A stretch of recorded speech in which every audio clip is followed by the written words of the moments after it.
Hello बच्चों, क्या हाल चाल भाई देखो, एसएचएम एंड वेव्स एक ऐसा टॉपिक है जिसमें कुछ बच्चों को इंटरेस्ट आता है और कुछ बच्चों को इंटरेस्ट नहीं आता। तो बहुत सारे लोग इस टॉपिक को छोड़ के चले जाते हैं और इसमें से सवाल आता ही आता है।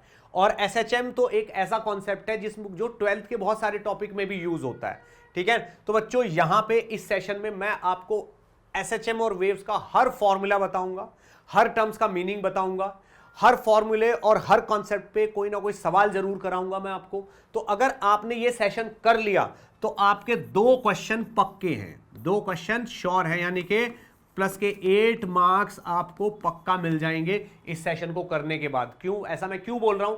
क्योंकि मैंने इस सेशन में सारे वो कॉन्सेप्ट और वो फॉर्मूले लिए हैं जो लास्ट 2008-9 के बाद नीट में आए हैं, यानी कि लास्ट 15 से 16 साल के नीट के पेपर्स में जो भी कॉन्सेप्ट या फॉर्मूला यूज हुआ वो आपको यहां देखने को मिलेगा पूरी एक्सप्लेनेशन के साथ। ठीक है बच्चों, तो पूरे फोकस के साथ आपको पढ़ाई करनी है। स्टार्ट करते हैं एसएचएम एंड वेव्स। ओके, चलिए शुरू करते हैं भाई। सिंपल हार्मोनिक मोशन, ठीक है, सिंपल हार्मोनिक मोशन। देखिए, कोई भी पार्टिकल अगर सिंपल हार्मोनिक मोशन कर रहा है, कोई भी पार्टिकल अगर सिंपल हार्मोनिक मोशन कर रहा है तो डेफिनेटली उस पे जो लगने वाला फोर्स होगा वो some constant c into X की फॉर्म में होगा। और स्प्रिंग इसका बेस्ट एग्जांपल है, स्प्रिंग इसका बेस्ट एग्जांपल है क्योंकि उसका तो फोर्स ही माइनस का kx होता है, तो ये कांस्टेंट है और ये x होता है। तो स्प्रिंग को तो ऊपर वाले ने वरदान देके भेजा है कि तू तो जाके नीचे एसएचएम ही करेगा, क्योंकि तेरी तो इक्वेशन ही एसएचएम वाली बनेगी, क्योंकि F is equal to minus C X है। ठीक है ना, तो अब हम क्या करते हैं, जो भी पार्टिकल एसएचएम करता है उस पे फोर्स निकालते हैं। फोर्स इस फॉर्म का होता है तो एसएचएम करेगा, और अगर इस फॉर्म का नहीं है तो एसएचएम नहीं करेगा। दोनों तरफ m से डिवाइड कर देते हैं। F is equal to F by M is equal to C by M into X. इसको a लिख देते हैं एक्सेलरेशन, इसको माइनस का नया कांस्टेंट लिख देते हैं ओमेगा स्क्वायर इंटू एक्स। तो किसी भी सिस्टम का एक्सेलरेशन अगर आप ओमेगा स्क्वायर एक्स से कंपेयर कर दोगे, ठीक है ना, तो समझ लो आपके पास ओमेगा स्क्वायर की वैल्यू आ जाएगी c बाई एम। तो ये जो c है ये m इंटू ओमेगा स्क्वायर के बराबर होता है, जो इस फोर्स वाली इक्वेशन में c होता है। बिल्कुल इसी तरीके से जैसे ये स्प्रिंग है, इस वाली स्प्रिंग की इक्वेशन का जो कांस्टेंट है वो m इंटू ओमेगा स्क्वायर के बराबर होता है। तो k is equal to m into omega square, तो यहां से ओमेगा की वैल्यू आती है under root k by m। ठीक है ना, और टाइम पीरियड का फॉर्मूला हमेशा के लिए कितना रहता है, 2 पाई बाई ओमेगा। तो यहां पे टाइम पीरियड हो जाएगा आपका 2 पाई बाई ओमेगा, यानी कि 2 pi by under root M upon K, ये टाइम पीरियड का फॉर्मूला हो जाएगा। ऑलवेज यही काम करना है, ये रहा लिखा हुआ है टाइम पीरियड का फॉर्मूला। ठीक, अगर कोई पार्टिकल एसएचएम कर रहा है इनके बीच में और वो मिड पोजीशन से x डिस्टेंस पे, तो उसकी वेलोसिटी होती है v is equal to omega under root A square minus x square. Omega तो एसएचएम का ओमेगा होता ही है, a क्या है, a एम्पलीट्यूड है, और x क्या, इस टाइम पे जब पार्टिकल की आपको वेलोसिटी निकालनी है वो पार्टिकल सेंटर से कितनी डिस्टेंस पे, वो x है। ठीक है भाई, इसके बाद अगर कोई एसएचएम करने वाला पार्टिकल किसी जगह पे है तो उस टाइम उसका एक्सेलरेशन होता है माइनस का ओमेगा स्क्वायर एक्स, जो कि मैंने बताया ही है। किसी भी जगह है, अगर आपको एक्स का पता है तो समझ लो उस जगह का एक्सेलरेशन आपको पता है। ये एक्सेलरेशन हो पोटेंशियल एनर्जी, तो भाई पोटेंशियल एनर्जी का फॉर्मूला होता है हाफ के एक्स स्क्वायर, तो half into M omega square X square, ये पोटेंशियल एनर्जी होती है। इसी तरीके से काइनेटिक एनर्जी होती है half M omega square A square minus x square, ये पोटेंशियल एनर्जी होती है। इसी तरीके से टोटल एनर्जी होती है half M omega square A square, ये। और टोटल एनर्जी क्या रहती है, कांस्टेंट होती है। टोटल एनर्जी क्या होती है, कांस्टेंट होती है। तो इन दोनों को अगर आप जोड़ दोगे तो ये कांस्टेंट निकल आएगी। ठीक है, तो total energy is equal to half M omega square A square, ये होगा। अब अगर मैं एनर्जी का ग्राफ बनाऊं ये, तो भाई यहां पे पार्टिकल अगर यहां से यहां तक एसएचएम कर रहा है ये, तो इसकी काइनेटिक एनर्जी का ग्राफ ऐसे आएगा। ये किसका होगा? काइनेटिक एनर्जी का। ठीक है, पोटेंशियल एनर्जी का जो ग्राफ है वो ऐसे आएगा। ओके, और टोटल एनर्जी का ग्राफ भाई ऐसे आएगा। तो ये वाला ग्राफ तो टोटल एनर्जी का है, ये पोटेंशियल एनर्जी का है, और ये वाला काइनेटिक का है। ये ग्राफ है एसएचएम के। तो इस एक्सिस पे अगर आप एनर्जी प्लॉट करते हो, इस पे एसएचएम करने वाला पार्टिकल यहां से यहां तक ऐसे एसएचएम कर रहा है, तो जब वो यहां एक एंड से चलता है तो उसके पास जीरो काइनेटिक एनर्जी होती है और मिड पोजीशन पे मैक्सिमम हो जाती है। ठीक है ना, और फिर इधर जाके फिर जीरो हो जाती है। और पोटेंशियल यहां पे जब होता है तो पोटेंशियल एनर्जी मैक्सिमम, जब मिड पॉइंट पे पहुंचता है तो पोटेंशियल मिनिमम हो जाती है, और फिर यूं। तो ये यहां का मिड पॉइंट हो गया। ये एसएचएम के ग्राफ हो गए। तो कौन सा काइनेटिक एनर्जी का, कौन सा पोटेंशियल एनर्जी का, ये आपको याद रहना चाहिए। और यहां पे आप इनको जोड़ के देख लो, potential energy plus kinetic energy आपकी टोटल एनर्जी बन जाएगी। ठीक, अब ये देखो ये लिखा हुआ है, ये काइनेटिक एनर्जी हो गई। ठीक है, और ये टोटल एनर्जी हो गई, बता दिया मैंने दोनों चीजें। स्प्रिंग मास सिस्टम, तो भाई अगर कोई भी स्प्रिंग मास सिस्टम है, चाहे वो ऐसे है और चाहे वो ऐसे है, उसका टाइम पीरियड एक ही होता है, 2 pi under root M upon K. चाहे उसको पानी में डाल दो, किसी भी जगह डाल दो, टाइम पीरियड उसका यही रहेगा। कॉम्बिनेशन ऑफ स्प्रिंग्स, अगर भाई स्प्रिंग, ये तो मैंने बता ही दिया, तो स्प्रिंग अगर सीरीज में है तो K1 upon K1 plus 1 upon K2 plus 1 upon K3 and so on, ऐसे चलता जाएगा। और अगर वो पैरेलल में है तो K1 plus K2 plus K3, इस तरीके से वो K इक्वलेंट बन जाएगा। ठीक, ये चीज मैं एक्सप्लेन कर चुका हूं। सीरीज कॉम्बिनेशन के लिए 1/K1 plus 1/K2, parallel combination के लिए ये सिंपल पेंडुलम। तो भाई अगर किसी जगह पे एक पेंडुलम को ऐसे लटका दिया जाए और थोड़ा सा रिलीज करके छोड़ दिया जाए यूं, तो इसका टाइम पीरियड होता है 2 pi under root L upon g. L क्या होती है? लेंथ, और G यहां पे जो भी ग्रेविटी लग रही है। कंपाउंड पेंडुलम या फिजिकल पेंडुलम, भाई कोई भी पेंडुलम अगर ऐसा होता है कि उसके अंदर से ही एक्सिस पास हो रही है, उसके अंदर से ही एक्सिस पास हो रही है, तो भाई वो कंपाउंड पेंडुलम होता है। और मान लो ये इसका सेंटर ऑफ मास है, तो ये वाला पॉइंट ऑफ सस्पेंशन हो जाता है। तो पॉइंट ऑफ सस्पेंशन से सेंटर ऑफ मास तक की डिस्टेंस d है, तो इसका टाइम पीरियड हो जाता है 2 pi under root I by M G D. ये टाइम पीरियड हो गया। ठीक है ना, तो t is equal to 2 pi under root I by M G D, ये टाइम पीरियड हो जाता है फिजिकल पेंडुलम का। d क्या है? d है distance between point of suspension and centre of mass. ठीक है ना।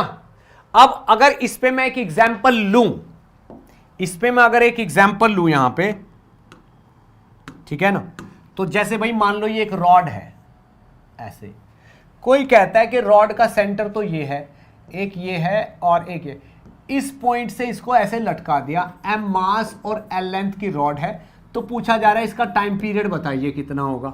तो time period is equal to 2 pi under root I by M G D होगा। तो ये तो सेंटर ऑफ मास हो गया इसका, ये पॉइंट ऑफ सस्पेंशन हो गया, तो ये d हो गया। d तो आपका L/4 हो गया, L/4 L/4 L/4 L/4, और मोमेंट ऑफ इनर्शिया कितना हो गया भाई इसके अबाउट, इसके अबाउट निकाल लो और फिर इसके अबाउट पूछ लो। तो ICM plus M D square, ICM कितना हो गया ML square by 12 plus m into D square, D कितना हो गया L/4, L स्क्वायर बाई 16 हो गया। अगर मैं इन दोनों का मोमेंट ऑफ इनर्शिया निकाल दूं, ये जितना है, और इसमें वैल्यू पुट कर दूं, तो आपका आंसर आ जाएगा t is equal to 2 pi under root I कितना बैठ रहा है यहां पे 48 ले लो, तो 7ml स्क्वायर बाई 48 हो गया। ये I कितना हो गया 7ml स्क्वायर बाई 48, तो ये हो गया I, तो ये हो गया, साथ में m हो गया, साथ में g हो गया, और L/4 ये हो गया। ठीक है ना। तो भाई m से m कट गया, l से l कट गया, 4 से ये कट के 16 आ गया, 16 नहीं 12। 12 आ गया। तो 2 pi under root 7L by 12G, ये टाइम पीरियड आ गया किसका, इस रॉड का, इस रॉड का टाइम पीरियड आ गया यहां से। क्या ये बात समझ में आई? एक रॉड के इस पॉइंट से अगर इसको ऐसे यूं करके यूं ये कराया जाए तो उसका टाइम पीरियड कितना होगा, ये निकाला है हमने। ठीक है, चलिए थोड़ा आगे बढ़ते हैं। और time period 2 pi under root I by M G D, ये वही है। Superposition of S H M some along direction, इस पर कोई क्वेश्चन नहीं आता। चलिए ये देखते हैं, ये क्वेश्चन देखते हैं। अब क्या बोल रहा है ये, the phase difference between displacement and acceleration of the particle as in a simple.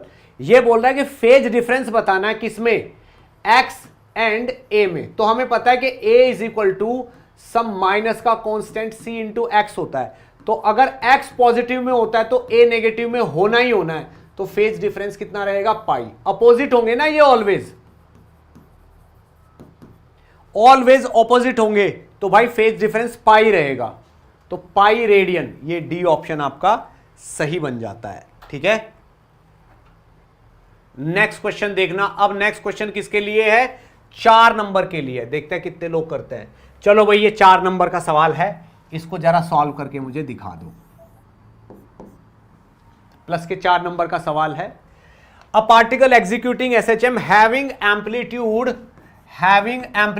5 centimetre, mass 0.5 kg and angular frequency is 5 radian per second.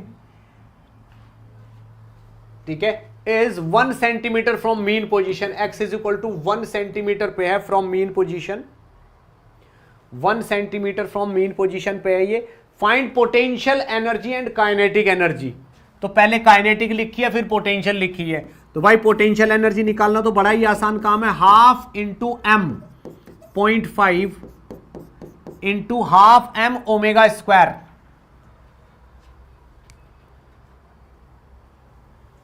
Omega square नहीं दे रखा कहीं पे, दे रखा है ना ओमेगा। एंगुलर फ्रीक्वेंसी ये ओमेगा ही तो है, ओमेगा यही है रेडियन पर सेकंड में ये। तो 5 का square half M omega square X square. X कितना, 1/100 का स्क्वायर। तो 5 25 पंजे 125/2 6.25 आएगा। तो 6.25 ये क्या 25 हुआ, 25 का आधा 12.5, 12.5 का आधा कितना हुआ 6.25। 6.25 इंटू 10⁻⁻4। तो या तो ये वाला और या ये वाला, यानी कि बी और सी में से कोई सा एक सही है। बी और सी में से कोई एक सही है। काइनेटिक एनर्जी क्या होगी, half into m into omega square into a square minus x square. तो ये कितना 25 माइनस 1 24। तो 6.25 इंटू 24 वाली फिगर क्या बैठेगी, 15 वाली फिगर बैठेगी। तो 15 वाली फिगर, ये बी ऑप्शन आपका करेक्ट आएगा, ये बी ऑप्शन करेक्ट आएगा आपका। तो काइनेटिक एनर्जी में आपकी 15 वाली फिगर बैठेगी और पोटेंशियल एनर्जी में आपकी ये 6.25 वाली फिगर बैठेगी। तो 15 और 6.25, ये रहा 15 और 6.25 ये रहा। ठीक है ना, राइट, बी ऑप्शन आपका करेक्ट हो गया। देखते हैं कितने लोगों ने आंसर दिया है। आंसर देना बंद कर दिया। बताओ 9 PM तक क्लास।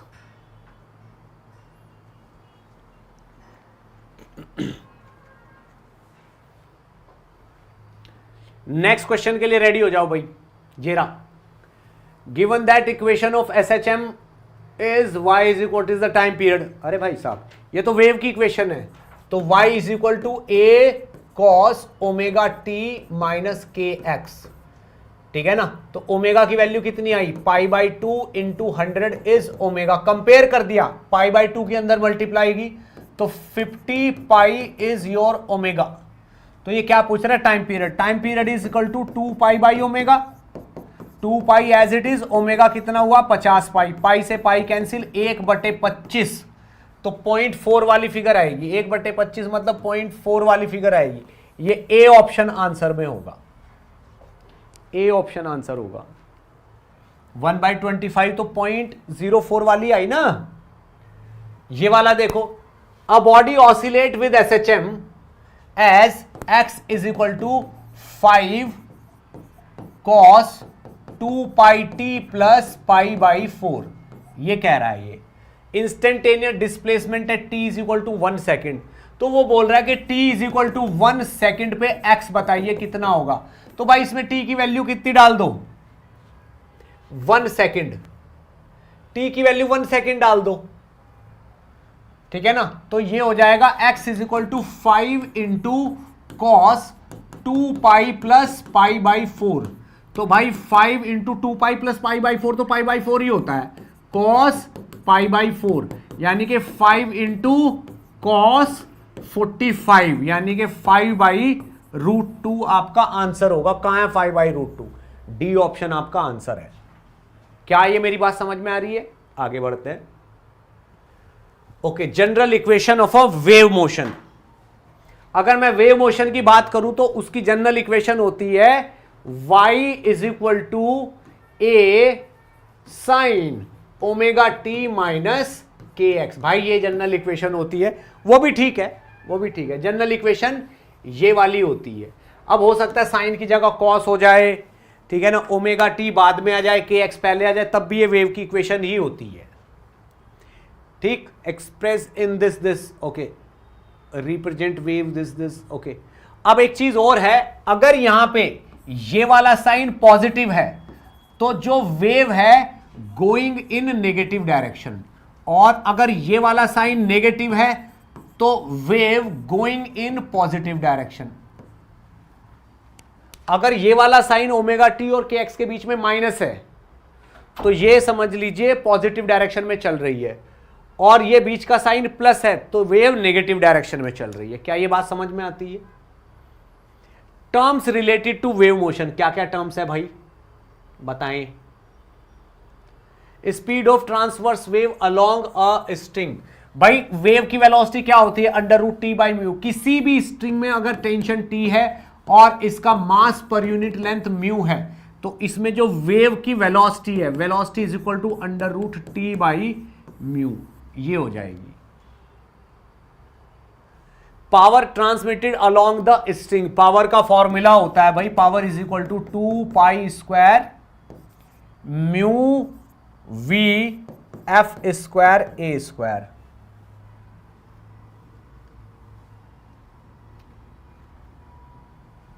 ओके, ये पावर होती है वेव का, मतलब देख लेना एक बार, वेरीफाई कर लेना। एफ क्या है? Frequency, a amplitude, mu mass पर यूनिट लेंथ, वी वेलोसिटी, और 2π² तो है ही। दिस इज एवरेज पावर है, ये एवरेज पावर का फॉर्मूला एक बार चेक कर लेना अपने नोट से, आप इसको चेक कर लेना। मेरे हिसाब से पावर का फॉर्मूला यही है।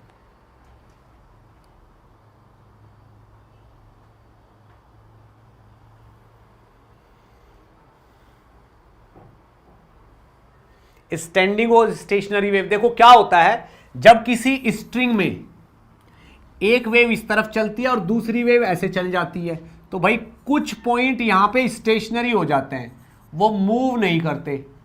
उनको क्या बोलते हैं? उनको नोड्स बोलते हैं। और कुछ पॉइंट ऐसे हो जाते हैं वो बहुत फुदकने लगते हैं, कभी ऊपर जाएंगे कभी नीचे जाएंगे, तो ये बेचारे तो यहीं रहते हैं हमेशा, ये ऊपर तक जाते हैं। जब ये वाला ऊपर जाएगा तो ये वाला नीचे जाएगा, तो ये ऐसे होगा, फिर ये ऐसे होगा। अब थोड़ी देर बाद क्या होगा? ये नीचे जाएगा, ये ऊपर जाएगा, तो थोड़ी देर बाद ये नीचे जाएगा, फिर ये ऊपर जाएगा, फिर ये ऊपर जाएगा तो नीचे जाएगा। तो इस तरीके से यहाँ पे ये ऐसे ऐसे ऐसे ऐसे मोशन होती रहती है। तो ये पॉइंट जो बहुत ऊपर नीचे जा रहे हैं उनको एंटी नोड बोलते हैं। ये क्या होते हैं? ये एंटी नोड होते हैं, ठीक है। अब जो वेव इस तरफ चल रही है उसकी इक्वेशन थी y is equal to a sine omega t minus k x. जो इस तरफ चल रही है a sine omega t plus k x होगी ये। तो यहां पे एम्पलीट्यूड 2a हो जाता है और यहां पे एम्पलीट्यूड 0। तो जब ये वाली चीज ऊपर जाती है, यहां से यहां तक की स्ट्रिंग ऊपर जाती है, यहां से यहां तक की स्ट्रिंग नीचे जाती है। जब यहां से यहां तक की स्ट्रिंग ऊपर जाती है ये, तो आगे वाली स्ट्रिंग नीचे जाएगी, राइट। चलो थोड़ा और आगे बढ़ते हैं, ये स्टैंडिंग वेव के बारे में। तो vibration of string fixed at both and, अगर दोनों एंड पे स्ट्रिंग फिक्स है, यहां पे और यहां पे, तो भाई बहुत सारे ऑप्शंस हैं, कुछ भी उसमें सिचुएशन बन सकती है। हो सकता है ये वाला एंड और ये वाला एंड दोनों नोड हो, क्योंकि दोनों एंड का नोड बनना जरूरी है अगर दोनों एंड पे फिक्स है। अब ये वाला और ये वाला एंड फिक्स तो है, नोड बन रहा, क्या पता बीच में भी एक नोड हो, ठीक है ना। ऐसे भी हो सकता है कि बीच में दो नोड हो, ठीक है ना। अब ऐसा भी हो सकता है कि बीच में तीन नोड हो, ये भी हो सकता है ना भाई, इनमें से कोई भी सिचुएशन हो सकती है। तो इसमें क्या होता है, अगर इसकी लेंथ L है और यहां पे हम एक F0 फ्रीक्वेंसी का ट्यूनिंग फॉर्क प्ले कर देते हैं, और इसका मास पर यूनिट लेंथ म्यू है और इसमें टेंशन T है, ठीक है ना। तो इसमें जो फ्रीक्वेंसी प्रोड्यूस होती है, that frequency is equal to N upon 2L into V होती है। अब N क्या है, N is number of loops, जैसे यहां पे एक लूप है तो यहां 1 आएगा, तो इसमें जो फ्रीक्वेंसी है पहले वाले उसमें frequency 1 upon 2L into V का रेशो होगा, मतलब रेशो क्या वैल्यू होगी। अब जिसमें एक लूप है उसको फंडामेंटल मोड बोलते हैं, क्या बोलते हैं उसको, फंडामेंटल मोड, ठीक है ना। जिसमें दो लूप हैं, ठीक है ना, फंडामेंटल मोड या फर्स्ट हार्मोनिक, फर्स्ट हार्मोनिक, जिसमें दो लूप है सेकंड हार्मोनिक, जिसमें तीन लूप है थर्ड हार्मोनिक, जिसमें चार है उसको फोर्थ हार्मोनिक। अब होता क्या है, जो पहला हार्मोनिक है वो मेन ट्यून होती है तो उसको टोन बोलते हैं, उसको क्या बोलते हैं, टोन। अब जो सेकंड हार्मोनिक है वो फर्स्ट ओवर टोन बन जाता है, थर्ड हार्मोनिक आपका सेकंड ओवर टोन बन जाता है, फोर्थ हार्मोनिक आपका थर्ड ओवर टोन बन जाता है। अब किसी भी सिचुएशन में जिसमें नंबर ऑफ लूप्स कुछ हैं उसका रिलेशन ये वाला रहता है, बोथ एंड फिक्स्ड में। अब क्या होता है भाई, वन एंड फिक्स भी होना चाहिए, दिखाओ। फ्री एट वन एंड, भाई वन एंड फिक्स या वन एंड फ्री बात एक ही है। तो एक स्ट्रिंग क्या होती है, जब एक एंड पे फ्री होती है और दूसरे एंड पे ऐसे ऊपर नीचे मूव कर सकती है, ठीक है ना। तो इसमें ऐसी सिचुएशन बनती है, इसमें ऐसा हो सकता है कि इसको तो नोड बनना जरूरी है और उसको एंटी नोड बनना जरूरी है, ठीक है ना। तो इसका नोड बनना जरूरी है और इसका एंटी नोड बनना जरूरी है, ये नोड और ये एंटी नोड।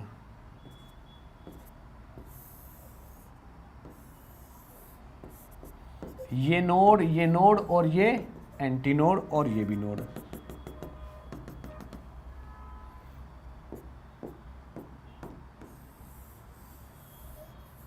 ऐसे इस तरीके की सिचुएशन बनी जाएगी, ठीक है। तो इसका जो फॉर्मूला होता है, अगर इसकी लेंथ L है और इसमें टेंशन T है और फ्रीक्वेंसी F है, तो इसकी फ्रीक्वेंसी का फॉर्मूला होता है 2n+1 divided by 4L into V, ये रहता है इसका, ठीक है। और इसमें ये वाली जो चीज है इसको फंडामेंटल मोड बोलते हैं, फंडामेंटल मोड या फिर फर्स्ट हार्मोनिक। अब आप देखो इसमें कोई लूप नहीं है, n की वैल्यू 0 है, तो यहां पे n की वैल्यू को आप 0 1 2 3 ऐसे डाल सकते हो। इसमें n की वैल्यू 1 है, तो इसमें क्या होता है कि फर्स्ट हार्मोनिक के बाद सीधे थर्ड हार्मोनिक आता है, फिर फिफ्थ हार्मोनिक आता है, फिर सेवंथ हार्मोनिक आता है। इसमें इवन नंबर के हार्मोनिक्स गायब होते हैं, ठीक है। और इसको फर्स्ट ओवरटोन बोलते हैं, इसको सेकंड ओवरटोन बोलते हैं इस केस में। तो वन एंड फिक्स का फॉर्मूला ये वाला होता है भाई, इसको आपको याद रखना है, ठीक। अभी क्वेश्चन होंगे तो मैं बता दूंगा। Reflection and refraction of waves, ठीक है। Reflection and refraction of waves,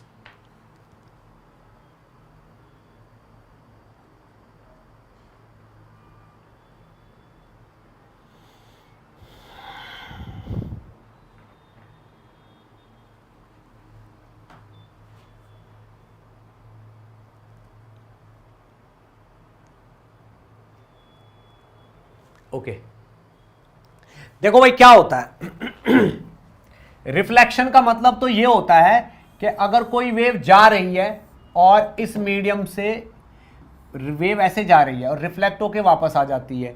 refraction का मतलब ये है कि एक टाइप की स्ट्रिंग में है इस तरीके से और दूसरी इस जॉइंट को क्रॉस करके दूसरी स्ट्रिंग में पहुंच जाती है इस तरीके से। तो चेंज ऑफ मीडियम होता है एक्चुअल में। क्या होता है? Change of medium. तो जब भी किसी स्ट्रिंग वेव के लिए मीडियम चेंज होता है, स्ट्रिंग वेव किस में चलती है? स्ट्रिंग में। तो स्ट्रिंग वेव के लिए मीडियम क्या हुआ? स्ट्रिंग हुई। तो जब स्ट्रिंग बदलती है तो स्ट्रिंग समझ लो उसके लिए मीडियम बदल गया, ठीक है ना। तो भाई एक स्ट्रिंग ऐसी है जिसका म्यू1 है, दूसरी का म्यू2 है। तो होता क्या है कि अगर यहां पे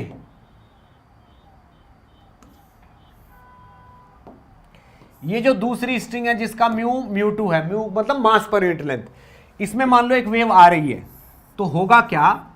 ये वेव जब इस जॉइंट को क्रॉस करेगी तो आगे ट्रांसमिट हो जाएगी, ठीक है ना, और इस मीडियम में भी आ जाएगी। तो ये वाली वेव तो इस तरफ चली जाएगी, ये इस तरफ चल रही थी, जब इससे ट्रांसमिट होके वापस आएगी तो भाई इसी मीडियम में वापस भी आ सकती है।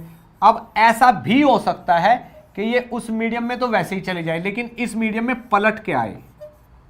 तो ऐसा तब होगा जब आगे वाला मीडियम डेंसर होगा और ये रेयरर होगा, और ऐसा तब होगा जब आगे वाला मीडियम रेयरर होगा और ये डेंसर होगा। क्या मेरी बात समझ में आ रही है? यानी कि वेव जब किसी जॉइंट को क्रॉस करती है तो उसका रिफ्लेक्शन भी हो जाता है और रिफ्रैक्शन भी हो जाता है, यानी कि वो अगले मीडियम में ट्रांसमिट भी हो जाती है और इस वाले मीडियम में रिफ्लेक्ट भी हो जाती है, ठीक है।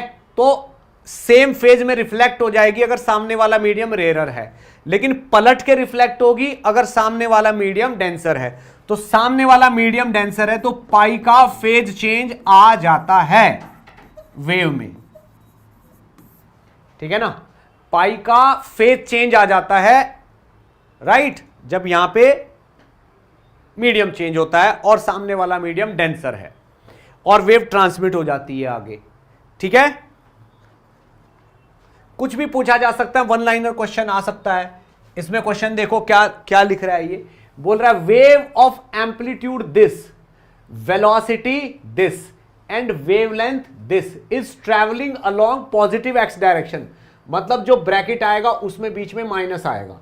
Then correct expression for the wave is, देखो भाई इसमें प्लस है इसमें प्लस है तो ये नहीं हो सकता ये नहीं हो सकता, या तो ये होगा या ये होगा, राइट। अब यहां पे लिख रहा है सामने एम्पलीट्यूड 0.2, ठीक है। अब वो बोल रहा है कि ओमेगा टी, तो इसका मतलब भाई ये तो अब चेक करना, देखो इसमें साइन यहां पे पाई है और यहां पे 2 पाई है। तो अगर मैं यहां पे ओमेगा चेक करूं तो ओमेगा क्या होता है? ओमेगा होता है 2 पाई एफ, ठीक है ना, यानी कि 2 पाई, और एफ होता है वेलोसिटी अपॉन लैम्डा। ये ओमेगा आ जाएगा यहां पे। तो ओमेगा देखते हैं कितना, 2 पाई इंटू वेलोसिटी कितनी है? वेलोसिटी है 360 और लैम्डा कितना है? 60, ठीक है। तो ये कितना हो गया? 2 पाई इंटू, इससे ये कट गया 6, तो ओमेगा इज 12 पाई। अब देखते हैं इनमें से किस में ओमेगा 12 पाई है। तो भाई इसी में ओमेगा 12 पाई है। क्यों? क्योंकि जब 2 पाई की मैं अंदर मल्टीप्लाई, दिख रहा है 2 पाई की मैं अंदर मल्टीप्लाई करूंगा तो ये वाली इक्वेशन क्या बन जाएगी? y is equal to 0.2 sine 2 pi के अंदर मल्टीप्लाई करूंगा तो 12 pi into t minus 2 pi x upon 60। तो omega t minus k x से इसको कंपेयर करेंगे तो सी ऑप्शन ही यहां पे आंसर होगा, ठीक है ना। सी ऑप्शन ही यहां पे आंसर होगा।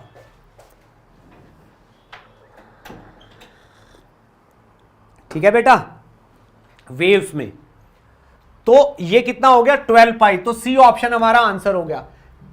देखो ऑप्शन एलिमिनेशन किया जा सकता है कैसे? थोड़े से फैक्ट जान के। मुझे पता है कि पॉजिटिव एक्स एक्सिस में जाएगी तो ब्रैकेट के बीच में माइनस का साइन होना चाहिए, इसमें प्लस है इसमें प्लस है, ये तो हो ही नहीं सकते।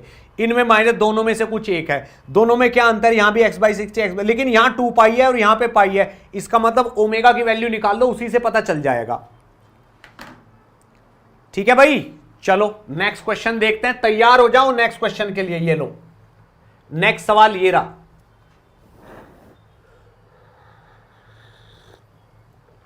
क्या बोल रहा है सवाल में? Equation of displacement of two waves are given by this. एक की तो इक्वेशन ये है, दूसरे की ये है।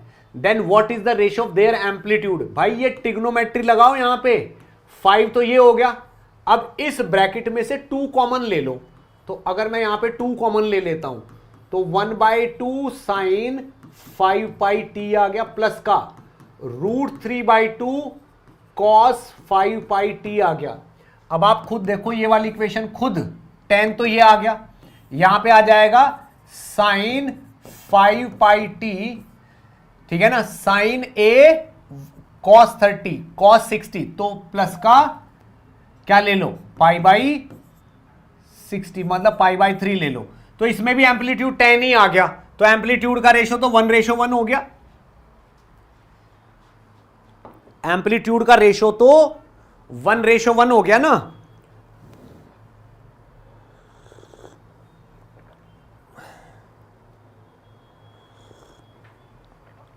ओके गले को बहुत जरूरत थी गरम गरम चाय की। ये देखो इस इक्वेशन में क्या मिलता है हमें। इस इक्वेशन में बोल रहा है कि एक स्टैंडिंग वेव है जिसको इस तरीके से लिखा जाता है। तो स्टैंडिंग वेव का फॉर्मूला क्या होता है भाई? स्टैंडिंग वेव का फॉर्मूला होता है y = 2a sin kx cos omega t, ये होता है, ठीक है ना। या फिर 2a sin omega t cos kx, कुछ भी हो सकता है, साइन कॉस आपस में एक्सचेंज हो सकते हैं। तो यहां पे ये ओमेगा t है और ये kx है, तो ओमेगा की वैल्यू यहां पे 1000 है और k की वैल्यू 0.01 है। अब इसकी बात सुन लेते। Then velocity of the constituent, velocity बताइए। तो वेलोसिटी होती है भाई फ्रीक्वेंसी इनटू वेवलेंथ, ठीक है ना। अब फ्रीक्वेंसी क्या होती है? फ्रीक्वेंसी वहां से मिलेगी ओमेगा से, तो 2πf = ओमेगा, तो दिस इज ओमेगा अपॉन 2π। और लैम्डा क्या होता है? k = 2π/λ होता है, तो ये 2π/k होता है। 2π से 2π कट गया, तो ओमेगा/k इज वेलोसिटी। ओमेगा कितना है? 1000 डिवाइडेड बाई 0.01, तो 10⁵ नहीं हो गया, ये 100 है, 100 है, ये 100t, तो ये 100 है, तो ये 10⁴ हो गया। ये 100t है, 100t, okay.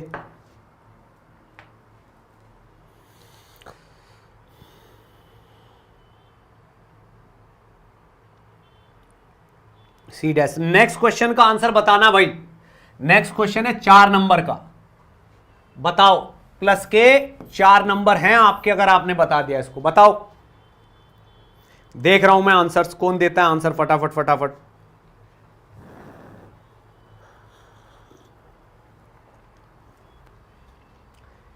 A string of length 1 meter has the mass per unit length this. What would be the fundamental frequency of the variation of this under tension of 400 Newton?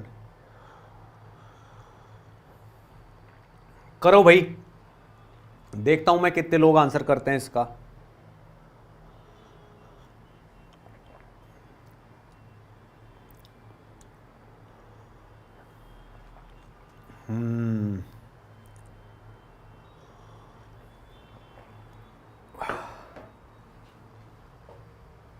String of length 1 metre, length कितनी है? 1 metre. मास पर unit length is 0.1 ग्राम पर centimetre, ठीक है, ये हो गया। What would be the fundamental frequency of variation of the string? भाई देखो 400 तो ये है, तो वेलोसिटी होती है √T/μ, और वो क्या चाहता? फ्रीक्वेंसी।